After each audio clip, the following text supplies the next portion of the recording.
You are watching the press preview, a first look at what's on the front pages as they arrive.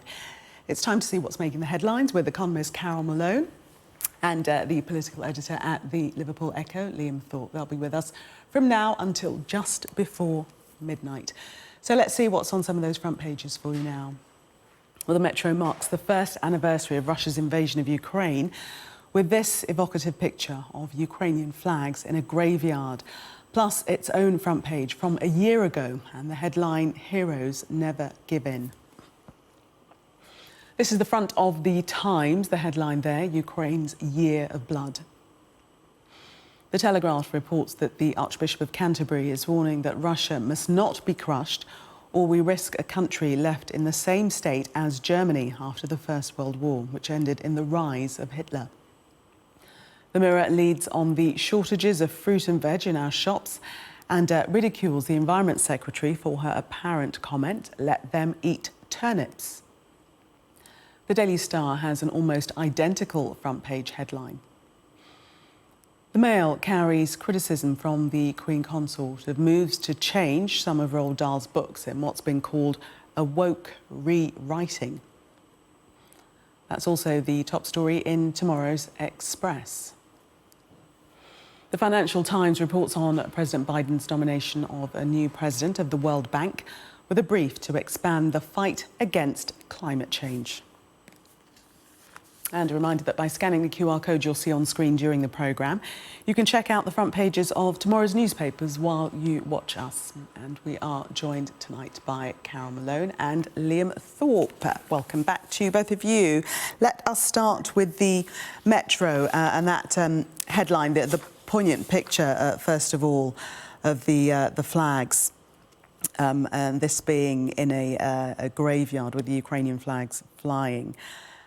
They've taken their headline from a year ago, so heroes never give up. You take us into this, first of all, Carole. Yeah, it is a really moving, evocative picture because we know now that 100,000 military have either been wounded or killed. We know that 8,000 civilians have been killed. There's something like, I can't remember how many refugees, hundreds of thousands of refugees. It's, this is a tragic situation. Putin thought this war would be over in a few days, and he's been proved wrong now, and tomorrow will be the 365th day.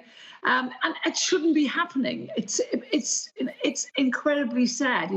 The country is almost razed, but it's really hard to see how and where this war will end, because we all know Putin's psyche, we all know what he's like. He has to be seen to be given something before he will give this up.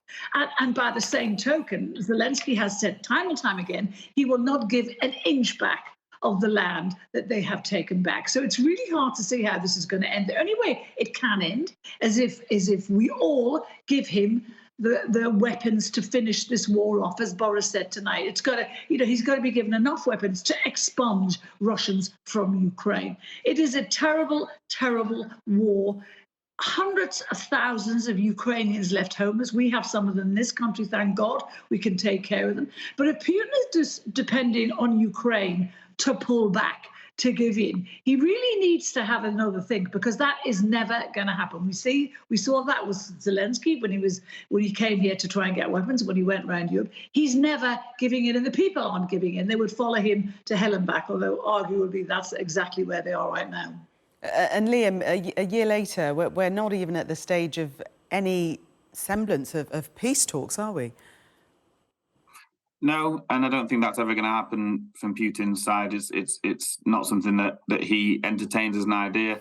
I think, myself and some colleagues have been speaking to some Ukrainian refugees in this country, in Liverpool, where we are, and I think it's speaking to them just reminds us, because I think we can become a bit inured to some of these images. It's been a year, and obviously the news cycle kind of moves up and down.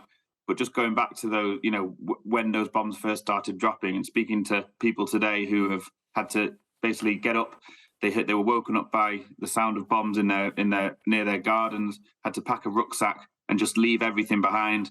That some of the images that they told us about what they saw, making their way through different countries, Poland and Romania, and then eventually, finding a way to come and start a new life in England. And I'm very proud that we've been able to do that. But these people should never have had to do anything like that. And, they will never forgive Putin. And as far as Ukrainians are concerned, there is no other answer than to kick Russia fully out of Ukraine. There is no negotiating with a man like Putin. It just doesn't happen. So from their perspective and the people I've spoken to, the only answer to this is to get rid of Russia out of Ukraine. We've obviously seen how remarkable the fight back has been from the Ukrainians, but they're running out of steam, and that's why they want more supplies, more weapons from Europe, and obviously the UK are kind of leading on that. Yes, and Carole, the Financial Times reminds us that a year on Vladimir Putin's invasion of Ukraine, that the war has killed or injured more than 200,000 Russian armed forces. That's according to Western officials. So, I mean, it's not as if there hasn't been a hefty toll for Russia. I know, and we know, we've seen story after story about how a lot of the Russian soldiers don't want to be there. They're running away. Putin's made it clear that any Russian soldier who runs away will be shot. But, they don't want to be there either. And he's taking people who aren't soldiers from towns and cities and sending them to be basically fodder. It's a pointless war. But Liam was dead right there. What struck me today is we're all talking about this because it's a 12-month anniversary. But, there are lots of days that Ukraine isn't in the news at all. And yet every single day those people are going through hell. Their towns and cities have been razed, the economy is wrecked, the infrastructure is entirely gone. They're living this day after day after day, and we're sitting in our homes going, oh, isn't that terrible? But then we move on, and that's what's not got to be allowed to happen. I mean, I keep trying to imagine myself in that situation to remind myself to keep reading about this and doing what you can and talking about it, because it's really important that we just don't let this slide to the bottom of our news list and stop talking about it. I think what's good, though, is that what this war has done, it's united Europe together again. It's brought the US back again, and hopefully we're all helping, and hopefully when they all pull their fingers out, they will get the weapons that they actually need to finish this war, because they're not giving up. Liam, what do you make of the Archbishop of Canterbury's comments in the Telegraph that Russia must not be crushed in any Ukraine peace deal? Yeah, I think it's really, really interesting. He's not shy from getting involved in some political discussions, and he's usually worth listening to. Justin Welby. I think he makes a good point here. It's very easy. We all think what Putin's done is horrific and catastrophic, and it'd be very easy to say, just Russia should be crushed to within an inch of their life. But Justin Welby is asking us to learn the lessons from history. Germany was humiliated after the First World War, and look what happened next. The most disastrous thing that could ever have happened in terms of the Second World War and the rise of Hitler. So he is very clear that there is the only way out of this is to get Russia out of Ukraine. But he's asking to learn the lessons of history, and you don't want to repeat what we saw in the early part of the century, and you want to see some sort of obviously some kind of ramifications, some kind of measures put in place so they can't do this again. But yeah, he's just asking to learn the lessons there, and I think it's a fairly fair point from the Archbishop. Carole, yes, he says that Russia must not be allowed to repeat its aggression, but cannot end up like Germany after 1919, when Berlin was humiliated by being forced to disarm and pay reparations.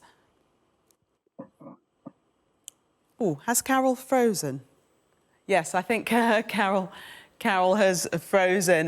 So, Liam, just to expand on your thoughts there, that he's actually saying that, Russia mustn't be allowed to repeat its aggression, so that they shouldn't be allowed to get away with it. But we have to think seriously about the force of retaliation. Yeah, and also, it's Putin that should be punished for this, and we will hope that there will be war crime trials and all those things that should follow this when hopefully this horrific war does end. But it's not necessarily the whole Russian people who should be punished. We saw people in Germany who were impoverished, and you don't want to build up that further resentment, further different distance between the nations. It seems a long way away at the moment, but we would hope to be at some point working towards a more peaceful situation. But the Archbishop does say as well, it's important to say Ukraine shouldn't be forced into an unjust peace. Their country is the one that's been invaded. You sometimes see people saying, why aren't they negotiating? Their country has been invaded. They've seen no suggestion at all from Putin's side that there will be any negotiations. So for them, the priority and the only result of this is to get rid of Russia. After that, the international community can come together and make a plan. Liam, thank you. Coming up, more from the press preview with The Mirror, which leads on the shortages of fruit and veg in our shops. The headline reads, "Let them eat turnips." Stay with us for more.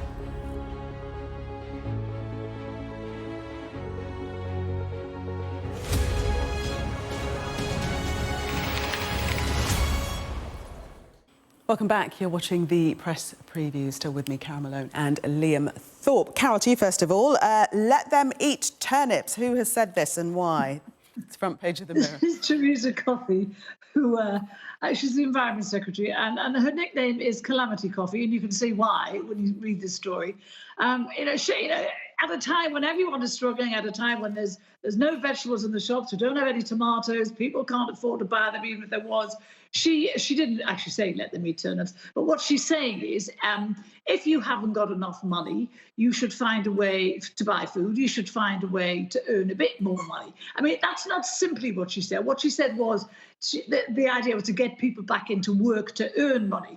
That she should have stopped right there. I mean, getting people back into work who aren't working is a very good idea if you want to have a good lifestyle. However, to carry on and say what she said seems kamikaze to me. And it's just, it's not even just reading the room wrong. It's reading the country wrong. It's reading your party wrong. It's just, it's a calamitous, crass thing to say at a time like this. I don't think she's a bad woman. I don't think she's a hard-hearted woman.